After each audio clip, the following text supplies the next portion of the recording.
K M. എബ്രഹാമിനെതിരായ CBI അന്വേഷണ ഉത്തരവിൽ വിജിലൻസിന് ഹൈക്കോടതിയുടെ രൂക്ഷ വിമർശനം. സ്വത്ത് സമ്പാദന കാലയളവ് ശരിയായി പരിശോധിക്കാൻ വിജിലൻസിനായില്ല എന്നും വസ്തുതകൾ അവതരിപ്പിക്കുന്നതിൽ വിജിലൻസ് അഭിഭാഷകന് വീഴ്ച പറ്റിയതായും കോടതി ചൂണ്ടിക്കാട്ടി. പൊതുപ്രവർത്തകൻ ജോമോൻ പുത്തൻപുരയ്ക്കൽ നൽകിയ ഹർജിയിൽ ജസ്റ്റിസ് കെ ബാബുവിന്റെ ബെഞ്ചാണ് CBI അന്വേഷണത്തിന് ഉത്തരവിട്ടത്. കെ.എം. എബ്രഹാമിനെതിരായ വരവിൽ കവിഞ്ഞ സ്വത്ത് സമ്പാദന കേസിൽ CBI അന്വേഷണത്തിന് ഉത്തരവിട്ടുകൊണ്ടാണ് വിജിലൻസിനെതിരെ ഹൈക്കോടതി രൂക്ഷ വിമർശനം നടത്തിയിട്ടുള്ളത്. കെ.എം. എബ്രഹാമിന്റെ സ്വാധീനത്തിലായിരുന്നു വിജിലൻസിന്റെ പ്രാഥമികാന്വേഷണം നടന്നതെന്ന് ഹൈക്കോടതി കുറ്റപ്പെടുത്തി. 2014-2015 കാലത്തെ സ്വത്ത് സമ്പാദനം അന്വേഷണത്തിൽ വിജിലൻസ് ഉൾപ്പെടുത്തിയില്ല. കടപ്പാക്കട ഷോപ്പിംഗ് കോംപ്ലക്സിന്റെ വരുമാനം അന്വേഷണ പരിധിയിൽ ഉൾപ്പെടുത്തിയില്ല. ഷോപ്പിംഗ് കോംപ്ലക്സ് നിർമ്മാണത്തിന് പണം കൈമാറിയതിലും അന്വേഷണം നടത്തിയില്ല.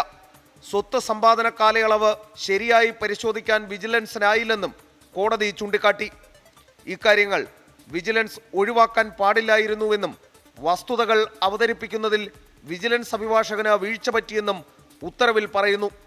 ജസ്റ്റിസ് കെ ബാബുവിന്റെ ബെഞ്ചാണ് മുൻ ചീഫ് സെക്രട്ടറിയും നിലവിൽ മുഖ്യമന്ത്രിയുടെ ചീഫ് പ്രിൻസിപ്പൽ സെക്രട്ടറിയുമായ കെ.എം. എബ്രഹാമിനെതിരെ CBI അന്വേഷണത്തിന് ഉത്തരവിട്ടത്. അന്വേഷണ ചുമതല CBI കൊച്ചി യൂണിറ്റിന് കൈമാറിയ കോടതി കേസുമായി ബന്ധപ്പെട്ട രേഖകൾ വിജിലൻസ് എത്രയും വേഗം CBI സംഘത്തിന് കൈമാറണമെന്നും നിർദ്ദേശിച്ചു. എസ് ശ്രീകാന്ത്, 24, തിരുവനന്തപുരം.